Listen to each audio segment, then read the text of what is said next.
Hello. Good afternoon, friends. I am again back here to talk to you about XAT. And this time we have a very special guest with me. He is Professor Deepankar Bose. Welcome to the podcast, sir.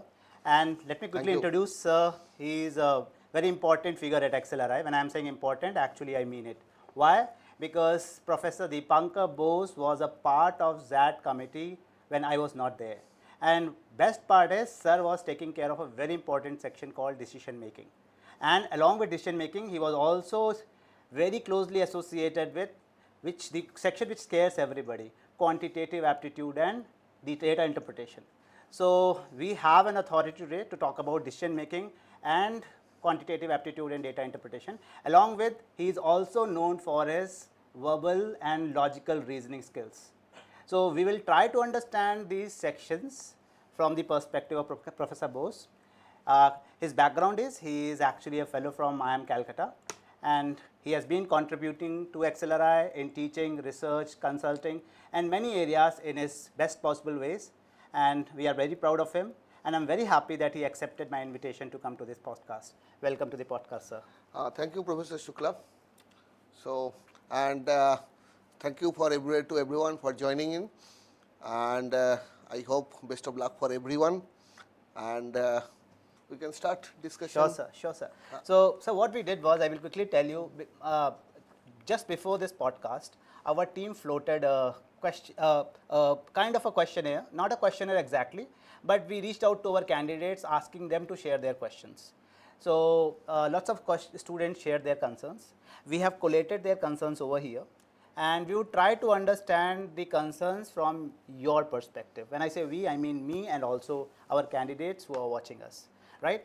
And our request would be, sir, it's your choice whether you want to answer to my questions in case you have any reservation to share something you believe is important and confidential. We respect that part also, right, sir? Okay.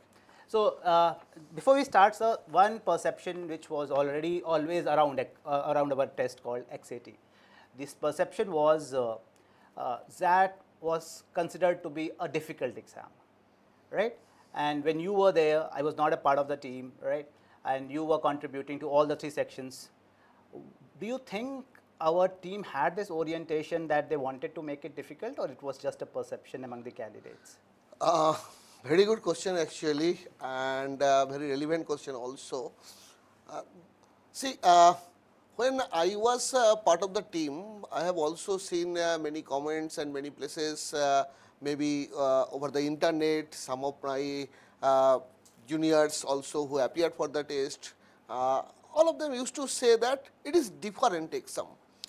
And when they used to say it is different, they used to compare with other exams, similar types of exams, and they used to say it is a little bit on the harder side. But what we realized over the time, whenever we prepare the question papers, whenever we go to the answers, solutions of the aspirants or those who are appearing for the exams, it was not a difficult question. It was different because of mainly three reasons. The first one will be that we had a section called decision making. Correct. Okay, that was the first thing.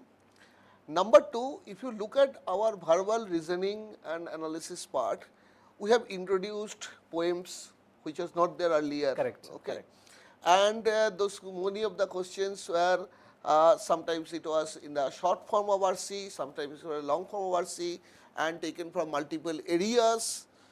So that was another differentiating factor. And the third differentiating factor, which also created problems for some of the candidates, and they thought that that's why the quantity part is very hard. We always give an importance to two things. Number one, that the question should be fundamental in nature. Okay. Someone who is not remembering the formulas of 10th or 9th or maybe 7th level, he or she should also be able to answer by thinking logically. That was one thing. And number two, every year we try to introduce, I hope that that thing is also still happening, different types of visualization tools. Okay, it was not only kind of pie chart or some kind of graphs, line charts, or maybe similar things which are very common in nature, but we have introduced certain uncommon charts which you require to interpret after seeing the particular graph or chart. So, these things probably, I can remember one question, it was on the movement of the trends. Okay. Okay. Before I became part of the question paper committee, it was like that. So, there was a question on which we commonly call as Nightingale chart. Okay. Okay. Okay. So, those kind of things were introduced in different years, and I still get the feedback that similar new things are introduced. So, if you consider, I am calling to all the aspirants or their parents or their relatives who are looking at this program, never consider any question paper as a difficult one, particularly XAT if you consider. I will say that it is different, and the different is going to go in your favor if you go through the fundamental ideas, okay, be it numerical part, be it the logical reasoning and verbal ability part, and obviously decision making is your understanding of the situation. So, it cannot be difficult or easy, okay, it is your answer versus others' answers. Okay. So, I think that this is the basic thing I can say about the XAT question paper. Yes, so you are very correct. In fact, when I took over, I also came across the same perception which was shared all over internet, and in fact, even candidates wrote to me saying the paper is extremely difficult. And when I talked to the previous team members, you were also one of them, definitely what you have told is what was told to me at that point of time also, that the objective is never to make the question paper difficult. The objective is to help students in coming up with the right answer by using analytical skills. And that's what Professor Bose very rightly said. We never want you to cram formulas and then use those formulas without understanding and arriving at the alternatives which are correct. We want you to apply your analytical skills, and that's what our school wants when you come and join us as a student, and that's what industry wants when they take you as the managers over there. So, I would suggest that you practice, try to understand problems from application perspective. Definitely formulas are important, right, but you also need to understand why those formulas are used, as sir has said, and we keep experimenting by bringing new knowledge every year. So, one is you take that exam because you want to get into a good B school, that is always there. At the same time, we also try to educate our students about different types of charts, tools, or in fact some philosophies through our question paper, right. You take verbal section, you take decision making section, or quantitative aptitude and data interpretation section. We try to bring in new knowledges. Why? Because we want you to, even if you are not planning to join this year, at least that those new pieces of information will help you or may trigger your interest in those areas, and maybe you can choose them in future for doing some wonders, right sir? I will just get one example. Suppose many a times we find this kind of questions on clocks. Okay, so how the movement of this minutes and or hours and are happening, and there is a standard formula available where 1 minute is 60 seconds, and in a day there are 12 hours. Okay. Now, this question formula, if you remember, you can answer this question immediately, similar things are coming. But at the same time, if there is a time frame where every minute is, let us say, 40 seconds, or every hour, every day is having 20 hours, or the scale is like that, okay, the entire thing goes in a different way. Correct. But the person who understands the fundamental reason for the formula, and without remembering the formula, if the person can solve that, that is enough. And if I am not wrong, the number of questions you are asking, people generally get around 2 to 3 minutes for solving most of the questions. That's very correct. In fact, sir, if you look at our paper, we have our exam for 3 hours, and we have 170 minutes for first 3 parts, where we have verbal ability and logical reasoning, quantitative aptitude along with data interpretation, and decision making. And the best part is students can swap. So, you can start with your strength, or you can start with something you find difficult, right. Basically, you can manage your time, and we give enough time. It is like a test match. You take your time, understand, and you do your best. So, that is why our focus is on asking logical questions, and Professor Bose is very correct that in fact when he was giving an example of a clock, right, normally it is understood that clock has, if in a minute there are 60 seconds.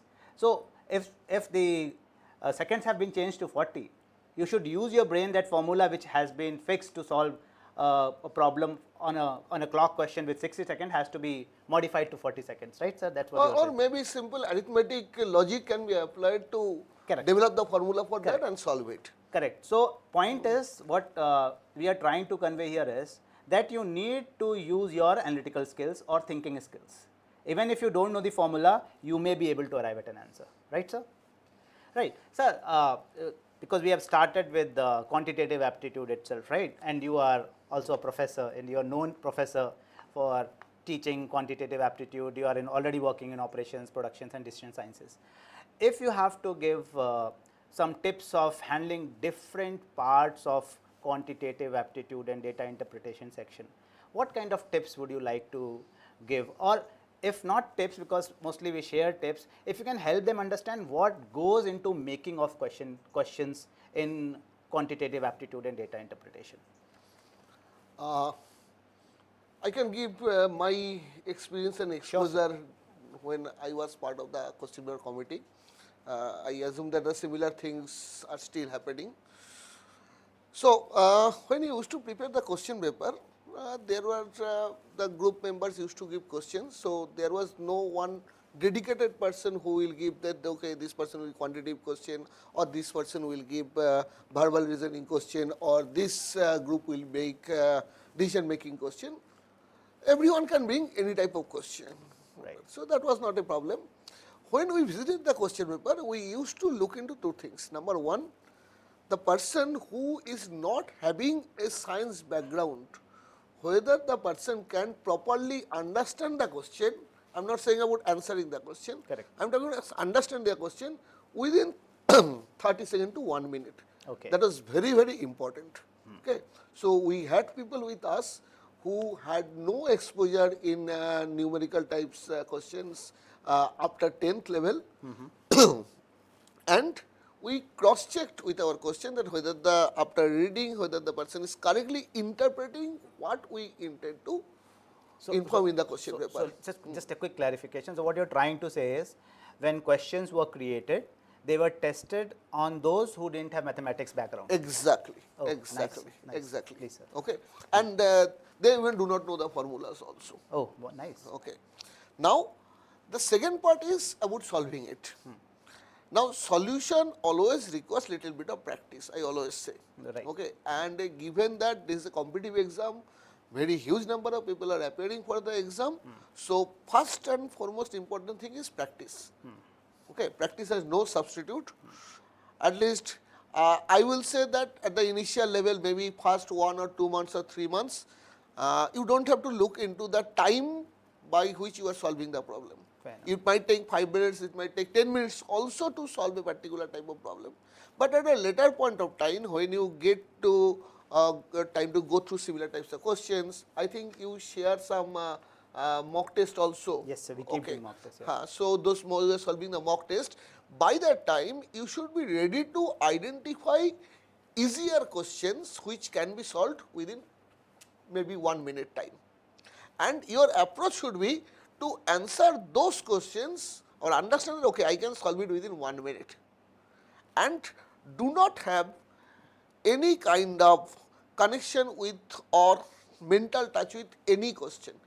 Okay, I cannot solve it within 1 minute, let us keep it and let us go to another question. And this is, I think that it is very common for any kind of competitive question practice. You will come back definitely, okay, at a later point of time, and you can in your paper you can identify, okay, these are the questions where I want to come back. So, this is most important. Remember that I always say that if I can answer 5 to 10 questions within first 10 to 15 minutes, my speed, my confidence both will go up. Okay. So, that is very important. About the syllabus, I think everyone knows what is the syllabus, we also share the syllabus. Correct. Understand every bit of it. If required, you go through 7th, 8th or maybe 9th, 10th level mathematics, any mathematics books which are there, go through the different types of problems which are there. and at least have the idea that okay, this is the syllabus and I need to complete the syllabus in the numerical questions. Okay. Data interpretation are things obviously. Sir, I will come to that, but before that, I just want a quick clarification. So, it is already October today, 18, right? Tomorrow is Diwali, next week, I guess, is Chhat, right? There are lots of festivals lined up, and our exam is on 4th of January 2026. Do you believe that if somebody has not prepared for QT, or we call it quantitative aptitude and data interpretation, or verbal ability and logical reasoning and decision making, can they prepare from today onwards and do well in January?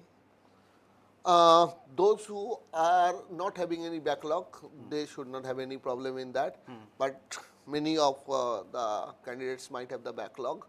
Okay, they have not gone through the entire syllabus or they have not started practicing. For them, I will say that forget about, at least if you are applying seriously for this year and you want to crack that exam and come to our institute, forget about all those festivals and other things which are there. Concentrate. If you are in the final year of your studies, obviously you have to keep your time for studies, your college, but otherwise don't spend any time in doing anything else if you need to cope up. Okay. We are not demanding huge time. We are only asking for 2 to 3 months from your time. Okay. And definitely that is going to give you benefit. So it's possible if they It's prepare. definitely possible. We are not asking any questions, and I hope that you are also not No. passing any question which is kind of rocket science. In fact, when It's, you are very easy. responding to the queries about quantitative aptitude, or when you initially talked about verbal ability, whatever you were saying, actually I can relate to what we are currently doing in our team. So of course, your tips are very meaningful. The objectives you are sharing, which were initially set to make these papers, those objectives are still followed, and we try to move towards those objectives. And of course, Professor Bose is very correct when he is telling you that if you have a goal on the back of your mind, definitely festivals are important, and in advance, happy Diwali and happy Chhat. But then you have to understand that. Same from my side also. Yeah, but you have to understand that if you have a goal on the back of your mind, you will have to, for a few years or for a few months, you will have to compromise. I am not saying that you don't celebrate, of course you celebrate, but you need to have enough time for preparation, right sir? Sir, coming back to very important section in quantitative aptitude and data interpretation, that's called data interpretation, right? There are other tests for B schools which have a very difficult data interpretation section, right? In fact, candidates struggle to solve the questions in that particular test. What was our approach in data interpretation, and what do we expect a student? In fact, let me put it like this: if somebody is an English literature graduate, or somebody is a sociology graduate, right? Because we have our HRM programs also, in BM also we have good number of students who come from humanities and social sciences background. Even medical field also. And even medical field, sir. So I want to understand, definitely engineers are good at handling data and data interpretation, but help us understand, is there any goal or objective when we are making data interpretation questions, keeping these friends in mind? I just want to say one simple thing, that I am also engineer, and the difference between you and me is not in terms of that I have done more data interpretation or you have done lesser data interpretation, but the difference is we have seen numbers more frequently compared to you, whereas you have seen the letters more frequently compared to us. Correct. Okay, that is the only difference. Whenever you are approaching any data interpretation question, you have to understand that, okay, these are numbers, and numbers have some logical meaning inside. Okay, you have to identify the internal logical meaning. Can I share one trick with them for Sure, answer sir, this sure, kind sir. of They are sitting here. questions? Yeah, of course. I would say you can share many tips with them, sir. Yeah. So, one thing definitely in case of data interpretation, you should do first read the question and its options. Then look at the data. Okay, data can have many interpretation, and whenever we make the question paper, we take only some portion of that. So to save your time, first go through the questions, see the options which are there, and accordingly go for the interpretation part. Okay, And many a times when you are doing the calculations, normally the way we prepare questions is that, and I think it is still followed, that we do not go for any complex calculation. I agree, I completely agree, sir. And that is why you can do a basic analysis. Like if I say that what is the ratio of 105 by 50, it is more or nearly 2:1. Correct. We maintain that. Okay. So, whenever you get those near figures, you try to draw your own line, and from that you try to interpret. Another very important thing which comes into multiple questions, even not only that, I have seen in other different types of questions also, uh, whenever there is a percentage given, okay, there people make some mistakes. It is always you have to remember that the numerator denominator plays very important role here. So, whenever you are increasing 1 unit where the base unit is 5 versus 1 unit where base unit is 100, obviously the percentage is very different compared to the absolute increase. So, be careful about absolute increase or decrease with the percentage increase decrease. That is one very important thing where we have seen students have created problem, have gone through problems. The other one is individual values versus average values. Okay. That is another very important thing which you need to consider. Many a times when you are taking average, you should not take only the first and last point. The intermediate points, based on that also you might need to calculate the average. Okay. The first and last point only works if the intermediate points, they cut each other or they cancel each other. And most of the questions, when we prepare the question paper, we carefully identify that they should not cancel each other. Correct. Okay. Correct, correct. Thank you, sir. Very amazing tips, sir. My request would be that follow, sir, but I will tell you something very interesting. As professor has already told you that when you are trying to handle data interpretation questions, go through the questions because you will understand from where you have to go when you are trying to understand data set, right? But just a small piece of advice, when you are handling verbal questions, this trick doesn't work because there it's based on interpretations, right? So, of course, you read the questions, I am not saying you don't read the questions, but for you going through the STEM and developing an understanding of STEM is very important, right, sir? In fact, I just wanted to say that there is a common interpretation that for verbal also we should follow that. Read the question and then try to find what are the question hidden in the paragraph or etc. It never works. It never works. Okay. Yes. It never works. Yes. At least we try to make sure it should not work. So, you can use sir's very important piece of advice for the data interpretation because math is a language of certainty, right? But definitely when it comes to Very good literature, the problem is language of ambiguity, right? It can have multiple interpretations. So, going through the text is more important along with questions for sure, but there you can get directed because it is all about certainty, right, sir? In fact, that should be followed for decision making also. Yes, yes. In the decision making part, this is a similar way. You should first read the passage and then only look at the question. So, whenever you are reading, read with a free mind. Yes. Okay, it is completely different compared to data interpretation. Correct, correct, sir. So, sir, any other quick tip, because after this we will move to other sections, any quick tip which you want to give as a final piece of advice for when they are preparing for data interpretation or quantitative aptitude to our students? I only tell one thing to all the students who come here also from non-mathematical background, and same to all aspirants whoever wants my suggestion. Don't consider mathematics as a very complex subject. Okay. If you, before coming into the field, if you have a fear that I am going to lose, mathematics is the topic or numerical questions are the topics which are going to kill me, okay, and I will not be able to successful, so I will try to minimize my effort there, don't do that. Correct. Okay. You can get, actually what professor has just said, it's mathematics has one big advantage. It is the question of certainty. Yes. Okay. Ambiguity is not there. So, you will either reach a correct answer or you will not reach. So, as a result, don't get frightened with numerical abilities. Okay. Thank you, sir. It's logical. Thank you, thank you. See, it's directly coming from the expert's mouth, right?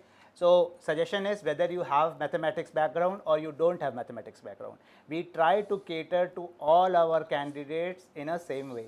Our questions are meant for all, and as Professor already told you initially that when he was a part of the team, they used to get those questions vetted from those who didn't have mathematics background, right? So, of course, the same trend is still followed, and we try to make such questions which can be equally handled by both both types of aspirants with mathematics background or without mathematics background, without any discrimination or any disadvantage, right sir? And we never try to make questions difficult, right? Because we also know how much hard you work and what kind of efforts people put at your end to get into B schools, right? Just to add, there might be 2 or 3 difficult questions, but you have to identify those are difficult questions. Yes. Okay. Right, right. There may be, and again I would say that we never try to make them difficult, right? Because of the kind of thinking which is needed, that makes them appear difficult to you people. In fact, after the exam, we have a process where we do the analysis of our question paper, we call it difficulty analysis, to check how many questions were not attempted, to understand what went wrong with those questions, so that in future we would fix those questions. That's what we are doing. Right sir. Sir, let's move to another very important section which is called decision making, right? It is not, this is not a part of any of the important exams to get into B schools except for XAT. And students are very worried, they believe that it's very difficult or hard to prepare for that section, right? I am sure you know this structure because you already have worked on that particular section. We have a STEM, then we have a few questions, and students have to answer to those questions, right? So, I'm not trying to wear a hat of a student or a candidate, right? If I have to prepare for a section for which there is no resource available except for the question papers of XAT, how should I prepare? Or if I am going for my exam or test, what kind of mindset should I carry so that I do my best in the decision making section? Thanks. First, I will say that there is a little bit, I don't consider this approach correct, that I have to prepare for decision making. Okay. In our life, we take decisions. Many a times, the decision might be correct, might be wrong, and we can identify that if I have taken the correct decision or the wrong decision at a later point of time. Okay. So, we do not prepare ourselves for making the decisions. It's not like something like a mathematical tool which is there are formulas available for that. It's from real life. And in decision making, we try to make sure that certain things are very important. Number 1, whether you are thinking ethically. Number 2, whether you are thinking logically. And number 3, whether you are thinking from sustainability angle. Correct. Particularly, this logical understanding along with sustainability and this ethics are core with XLRI's means I will say vision and mission. So, these are very important. So, I don't think practice in number of questions in decision making is going to make you perfect. Okay. But obviously, one trick I can share with you, although it takes little bit of more time compared to random answering, that whenever you read the passage, first thing is you have to read the passage without understanding what questions are behind that passage, okay, without looking into that. Correct. With a free mind, you have to read the passage, and when you are going to the question, check every option and try to identify what are the pros and cons of that option. All the options can be correct, but we are looking for an option which is more correct. That's correct. Most suitable solution of this process. Obviously, without violating ethics, without violating sustainability, without violating the logical nature how the our society moves. Correct. Okay. So, that is the only suggestion I am having. I don't think practice can improve your decision making, and that is why decision making is not part of many exams.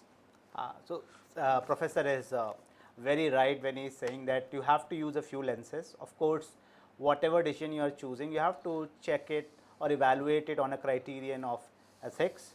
Then you can use a criterion of logic, and also you can use a criterion of sustainability. Of course, these are very important criteria for evaluating your alternatives.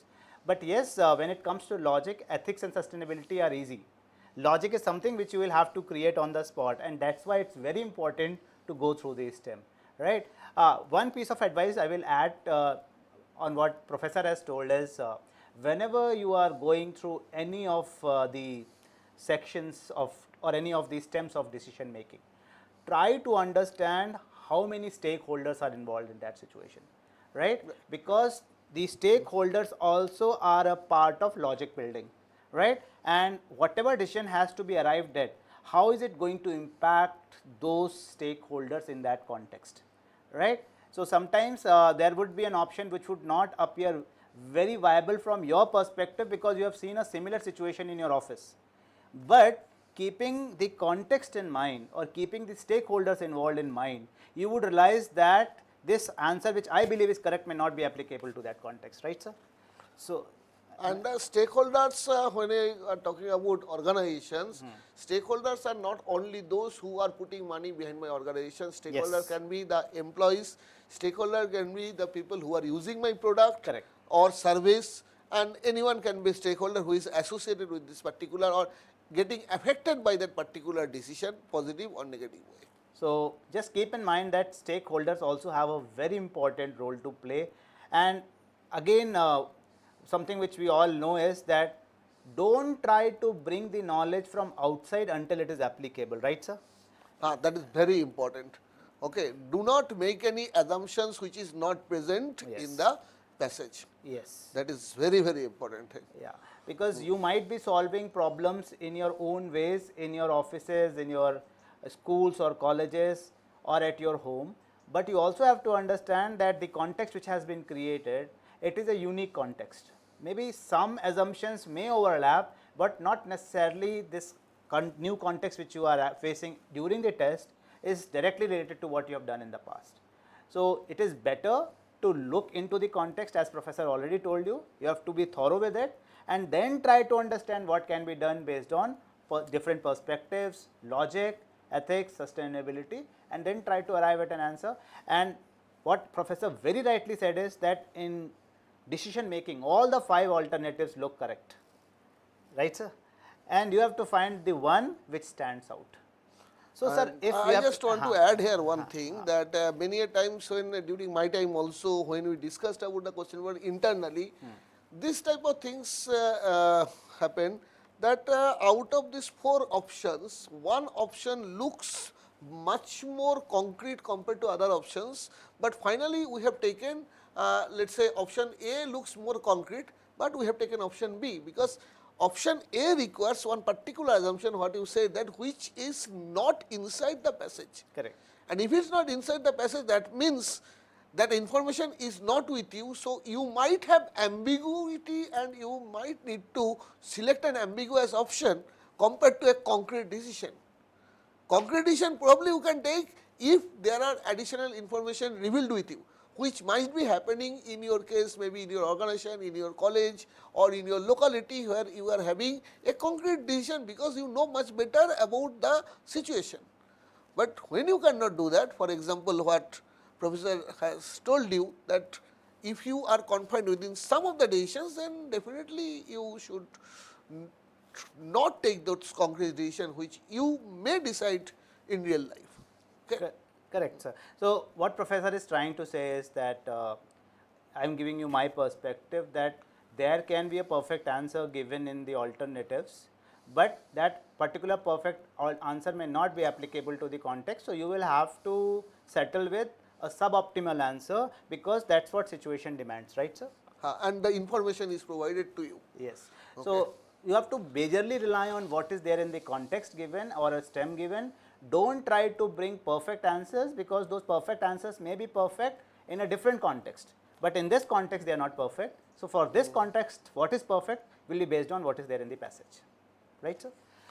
And now, sir, let's move to one final section called verbal ability and logical reasoning. And I have heard a lot of stories about you that when you were a part of the team, you could arrive at the verbal answers logically, right? Because that's what your teammates told me, that you were a typical quantitative aptitude person, logical reasoning person, but still when you were solving passages or you were solving poems or you were solving our logical reasoning questions, you were very good at arriving at answers. So help our kids to understand what were you doing so that you could always arrive at a right answer, even if you don't belong to, like for instance, some people have fear of quantitative aptitude, some people also have a fear of verbal ability. So what is your tip for those who carry a fear of verbal ability? Verbal ability, I think, has two parts. One is that reading and comprehension Correct, part. So I will start with that part first, because the other parts require little bit of understanding of grammatical and other ideas. Correct. So apart from certain logical reasoning questions, the main confusion happens with this reading comprehension, or commonly known as RC passages. Many people take different practices. Some people first read the questions and options, and then they go through the passage to identify, okay, what is the option hidden in that. It works very well if you have direct question and direct answer, but most of the cases it is not that case. But it is not that case. So essentially, you should read the passage with a free mind, go through these questions, and then again read the passage for the second time to take your or identify your answers. Okay, and the options, by eliminating options, you should arrive at the correct answer. But next the question is that with a given limited time available, can I read the passage twice? The answer is you have to make that practice. Nowadays the basic problem is all of us, we have forgotten reading habits. Okay, I am not telling you to read novels or some kind of big famous or classic literature. Do one simple practice, read short stories, okay, which you can finish maybe within 1 hour, 2 hour time, or read blogs, or maybe you read newspaper editorials. Correct. You have to make a practice of reading, that is the most essential part.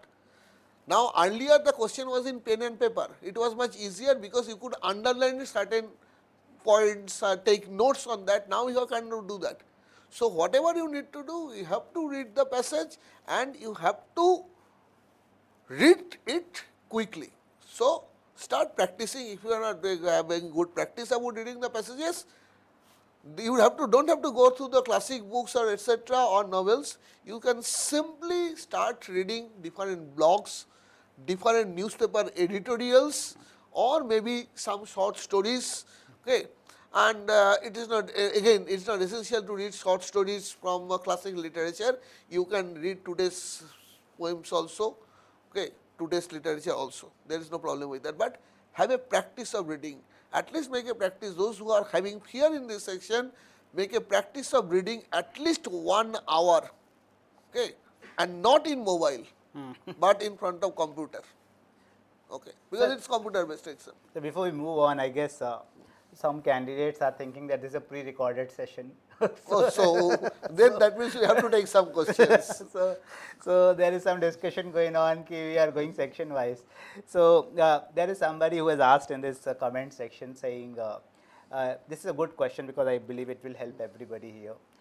This question is more about they are preparing for another exam which has to be conducted on 30th of November, right? So should they prepare for XAT after this exam, or should they go for a simultaneous preparation? What is your expert advice to our students? See, many of the people who are preparing this question paper, they have prepared that other exam paper also, and many of them who have prepared this question paper, they are now preparing the other exam.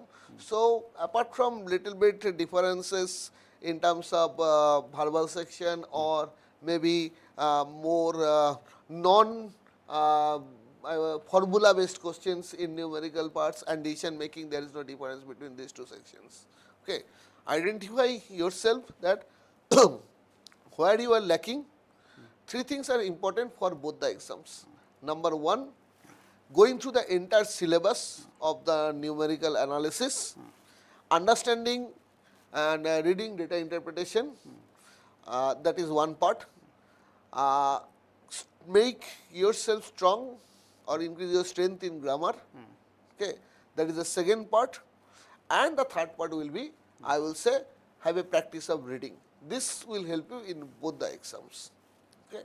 So, it is not that the exams are coming from different mindsets, only certain structures are different. Okay. So, in a way you can practice, Yeah. you should practice simultaneously. Right. In fact, I completely second what Professor is saying. It would be a good idea that from this year you would have realized that every month we are floating mock tests. In fact, there is a mock test now scheduled on, I guess, in the last week of October. Again, we have a few more mock tests in November. My suggestion would be that definitely you prepare for other exams, right? We don't want you to compromise on any chance because you people are putting your heart and soul in whatever you are preparing for. But please simultaneously keep preparing, or at least keep taking the mock tests, and wherever there is an overlap, definitely keep working in regard to XAT as well, because at the end of the day that is also a very important exam and we give you access to 250 plus B schools, right. So, one quick question on poems which we give, right. In fact, I don't know if you know, last time if you have seen our question paper, we also gave a cartoon and we gave a logical reasoning question on cartoon, right. So, what do you think if somebody is attempting a poem or a cartoon question, or you never know if meme comes in a question paper, right? Because we want to relate to what our new generation wants, right? So, if somebody is from this generation, how should they attempt poems or memes or, for instance, cartoons when they are answering logical reasoning questions? See, there are certain memes which are have no logics involved. But if you look at cartoons, Yeah. there are some famous cartoons, Yes. and means nowadays we call the word viral, but during that time it was not that. But many people have praised those cartoons. Okay, we have our famous cartoonist, many famous cartoonists. Even I say that a series of Amul cartoons are very popular. Yes. They talk about what is happening, or they talk about the current affairs. And any newspaper, if you see, they have cartoons, and cartoons can represent the same thing in a much better and quicker way. So, definitely I do not see that there is any additional practice needed for that. Okay. Okay, if you have a reading habit, if you have an interpretational mindset, that I am reading something and I have a judgment on the reading, it is not that I am just only reading for the sake of reading, but Correct. my judgment is there. So, definitely you are practicing for that. Okay. So, sir, this is also for my understanding, right? So, when we are talking to or telling our candidates, you need to be logical, right? You, as you very rightly said, that when you are reading, you need to read for judgment, right? Can you help them understand when we are saying you need to be logical or you need to have a judgment, what are we expecting out of them? Because somebody who is a fresher, like lots of freshers also take our test. Of course, those who work, they develop this skill. So, what are we expecting when we say you need to be more logical when you are handling a reading comprehension or a logical reasoning section? Professor, you are from literature background. I am not from that background, but whenever I read something, sometimes I like that reading, maybe the poem, maybe the writing, and sometimes I dislike it. Okay, and the same thing I have observed, that okay, whatever I am liking, many people are liking that. And one of the reason might be that if you are reading something and the sentences are not having kind of a theme, or not coherent, or disjoints, okay, then you will never like that particular thing. Correct. Okay, there should be a flow involved. So, if there is a flow involved, that means it's a logical thing. Okay. Okay, and if it's, there are two types. Something is narrative, that is different thing. But otherwise, narrative things you have to read, you have to understand that there is picturization. Correct. Okay, the other thing is understanding, and there comes the logical understanding. So, when I tried to crack the question paper prepared by my friends or my colleagues, I used to go through either the narrative thing, whether it is narrative or interpreted. When it comes to interpretation, I used to go through that logic. By sentence after sentence, the logic is always involved. Otherwise, you will never read that particular thing. Okay. So, if I have understood, sir, correctly, please correct me if I am wrong. What professor is trying to tell us that whenever you are reading a passage or a small little stem of logical reasoning, try to identify the keywords. Along with keywords, try to understand what are the keywords trying to convey as an underlying theme, right? If you can pick the keywords, keywords will guide you to an underlying theme, and underlying theme will help you understand what is the flow, that will help you understand the reason behind that particular passage or that particular stem. Once you are aware of it, you go to the questions, try to understand which of the options is supported by the underlying theme or the logic created in that particular passage or in particular stem or in that particular abstract. Am I correct, sir? Right.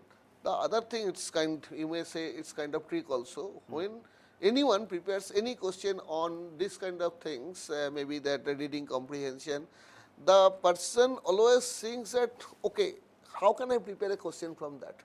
And they nearly choose either the narrative part or the logical reasoning part, okay, the flow part. Otherwise, you cannot prepare any question. Correct, correct. Okay.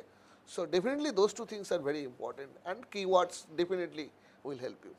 So now some students have shared their personal concerns in this comment section. Of course, they are asking that how to prepare for GK. I will quickly help them understand. You can also add. So whenever you have to prepare for GK, we have already very clearly stated in our XAT 2026 overview, because our exam is going to happen in 2026. We have very clearly stated that there will be 12 current affairs questions and there will be 8 static GK questions. Current affairs is whatever has happened so far, whatever was there in the newspapers or in the headlines about India or majorly India and also about related to India internationally, you need to be mindful of those data points or those facts or those pieces of news or information.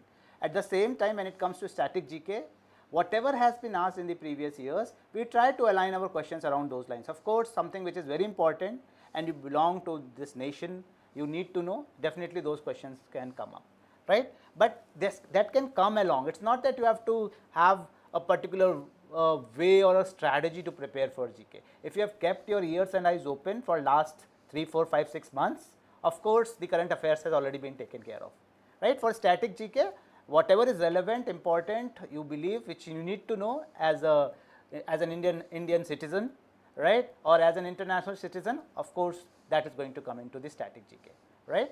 Right, sir? In fact, in the static GK part, many of these things, options, you can logically cancel the options in the static GK part. Yes, and sir, it's not possible. Sir, I'm very happy that you brought it up. I didn't want to tell it, but in our GK question, in fact, we definitely try to avoid we avoid memory testing, sir.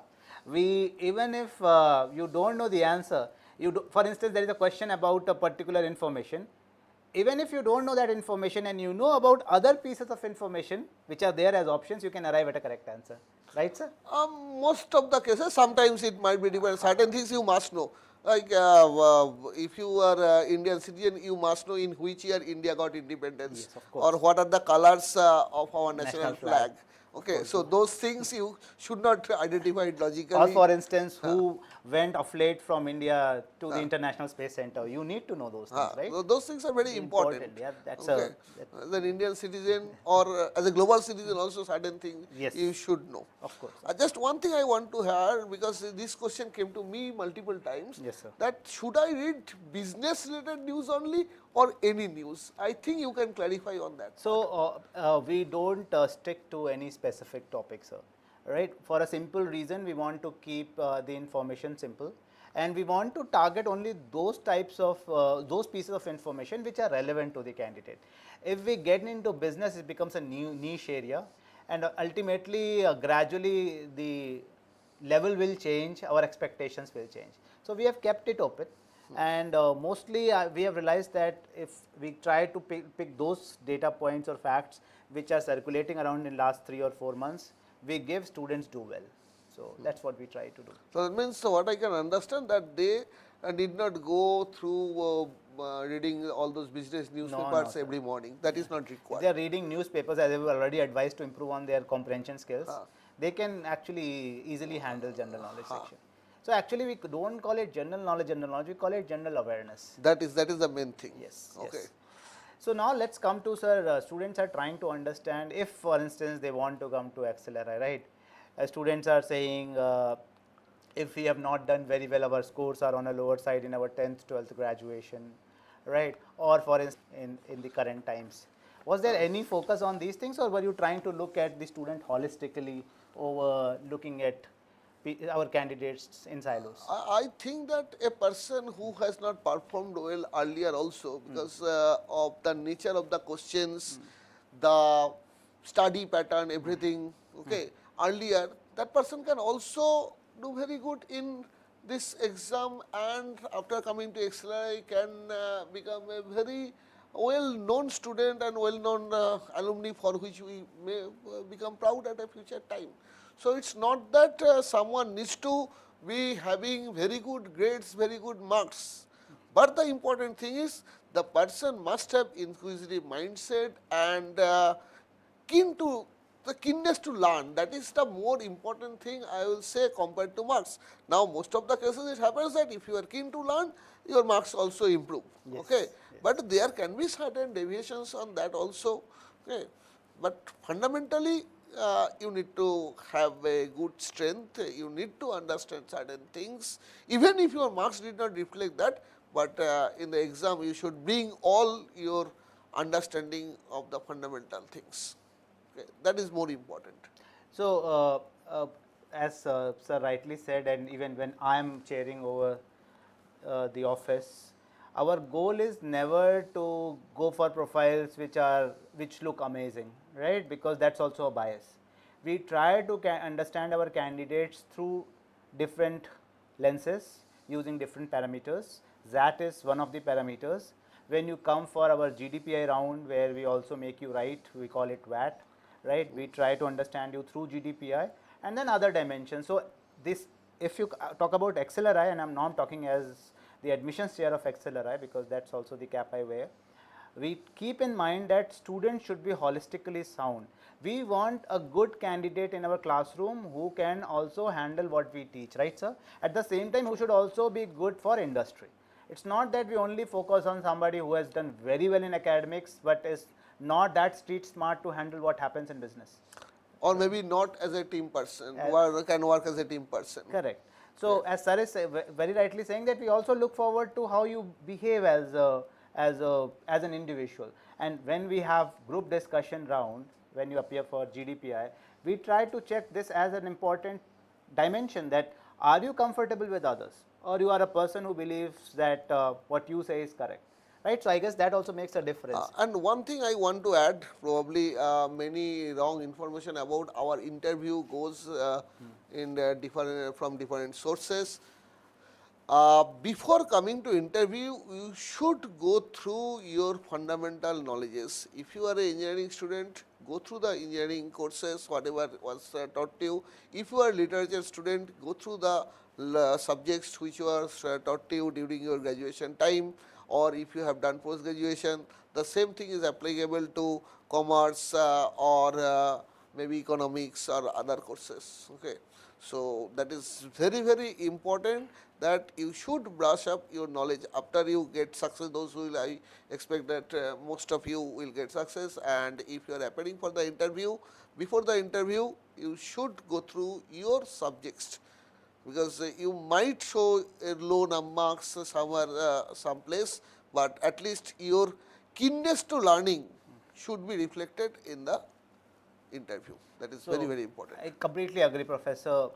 So what you have to understand is that when you are coming as a fresher, your background in your college helps us in understanding you better, right? When you're coming from the industry, of course, the industry experience plus your college helps us in understanding you better. So it's always a good idea to brush up, especially those subjects which are related to what you are doing and what are you going to discuss. If you come up with that kind of an understanding to the interview panel, I'm sure everybody would appreciate you, right sir? And never say that I did not like my previous subject, so I cannot tell anything. Yes, okay, that is some kind of negative. Yes. Right. So in fact, lots of students in the interview, they struggle when they are asked, you are a mechanical engineer and now you're working for an IT company, or you are a mechanical engineer and you have taken over a consulting role, right? You have a logical argument around it. Don't try to look down upon your degree or what you have done in the past. That sends a very wrong message, right? Of course, whatever is true and whatever is logical you convey, and on the other side, those who are sitting, they are interviewing people like you for years.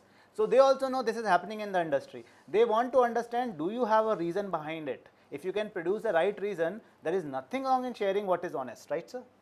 In fact, I remember one interview I found one candidate who was very good, who was from literature background, okay, but was very good in terms of this share market analysis. Okay, completely different world. Okay, and but something somewhere the person need to show to the interviewers that okay, I can excel here. So, Okay. of course, the objective is to understand, are you keen in getting into a B school, and do you look forward to learning? This, if you carry these orientations, definitely if these orientations were there in your college and you showed them those orientations to your bosses in the industry, of course they will be appreciated by the professors at XLRI, right? And we try to avoid any kind of biases in our interviews. That's what we do, and that's why I guess XLRI as an institute makes a difference.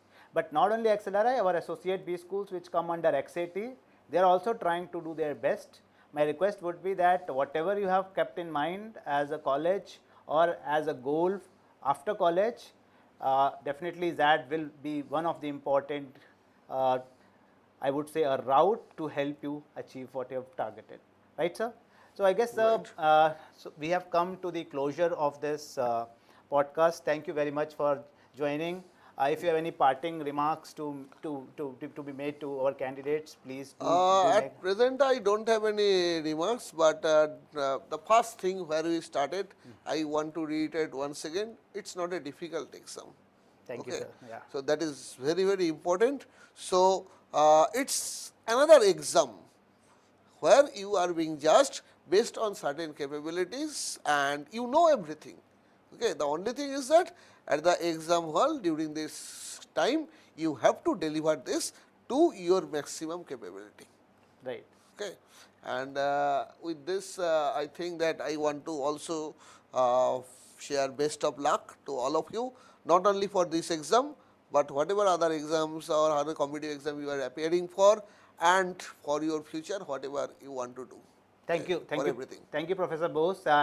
And thank you all. Very happy, wishing you all a very happy Diwali. I also wish you very happy Diwali. And I will be again coming back to you with another professor who was again a part of the XAT team, so that you have all your doubts cleared before January 4th. All the best. See you again. Take care. And thank you also, Thank Professor you, sir. Shukla. Thank you.